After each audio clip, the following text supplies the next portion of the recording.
परवा भिगवण या ठिकाणी जी तरुणीची तक्रार आली त्या संदर्भामध्ये जो गुन्हा दाखल झाला त्याच्यामध्ये सातत्यानं पोलिसांच्या संपर्कात राहून त्याचबरोबर त्या मुलीच्या मामांच्या संपर्कात राहून तिच्या नातेवाईकांच्या संपर्कात राहून सातत्यानं त्या कुटुंबाला मदत करण्याचा प्रयत्न आम्ही सगळ्या प्रशासनाने केलेला आहे। काल त्या मुलीचा शोध घेईपर्यंत दर तास 2 तासाला पोलीस प्रशासनाला तातडीनं कारवाई करण्याच्या सूचना मी स्वतः केलेल्या आहेत।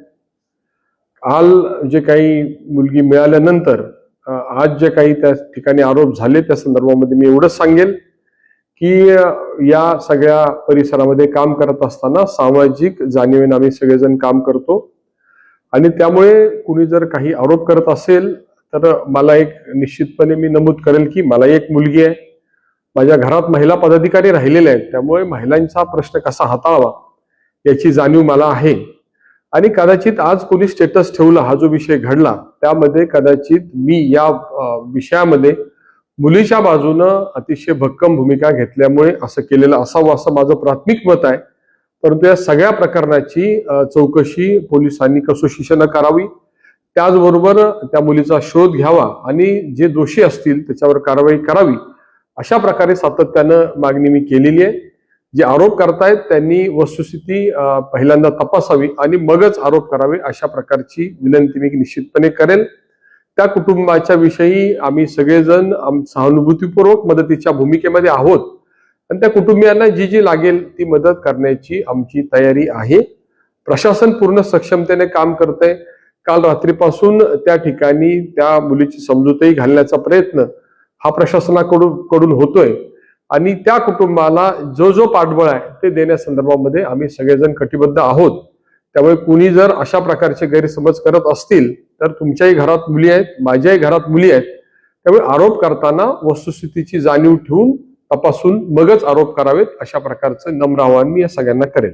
तुमचं मुलीच्या कुटुंबियांशी काय बोलणं झालं होतं का?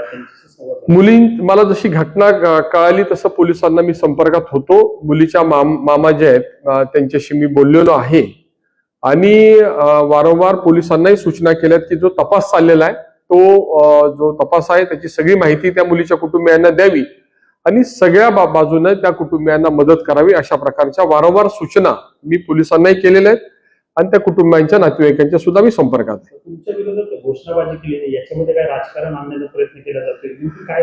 मी सांगितलं की माझी निपक्षपाती भूमिका असल्यामुळे काही लोक दुखावले गेले असतील आणि त्यामुळे अशा प्रकारे काही लोकांनी त्याला राजकीय वळण देण्याचा प्रयत्न केला असावा असं माझं मत आहे। गोपीचंद पडळकर यांनी मोक्का लावण्याची मागणी केली होती आदर्श यांच्यावर आणि त्यांनीच तुमचा स्टेटस ठेवला, त्याच्यामुळे सगळा वाद निर्माण झालेला आहे। मुळात या कोण आरोपी आहे त्याला मी ओळखत नाही।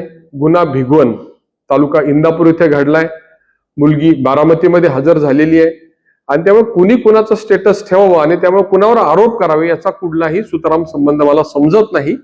परंतु सार्वजनिक जीवनामध्ये मी प्रत्येक गावात गेलो तर 5-25 लोकांना नावानिशी ओळखतो आणि 25 वर्ष काम केल्यानंतर प्रत्येकाचे माझे संबंध आहेत। जसे माझ्या कार्यकर्त्यांचे संबंध आहेत तशी विरोधी कार्यकर्त्यांची सुद्धा माझे काही लोकांचे अतिशय चांगले स्नेहपूर्वक संबंध आहेत।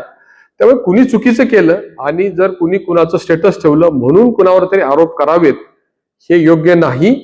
आपण ज्यावेळी सार्वजनिक कार्यक्रमात जातो त्यावेळी सगळ्यांनाच आपण सद्भावनेने भेटत असतो, त्यामुळे अशा प्रकारे कुणी स्टेटस ठेवल्यामुळे कुणाला आरोप करावे असं जर कोण करत असेल तर निश्चितच त्याच्यामध्ये काही ना काहीतरी राजकारण केलं जाते असं माझं मत आहे।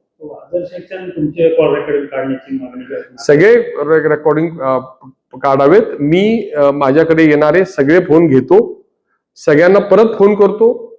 माझा फोन जवळपास 14 तास सातत्यानं चालू असतो, त्यामुळे लोकांना मदत करण्यासाठी मी सातत्यानं फोनच्या माध्यमातून भेटीच्या माध्यमातून संपर्कात असतो।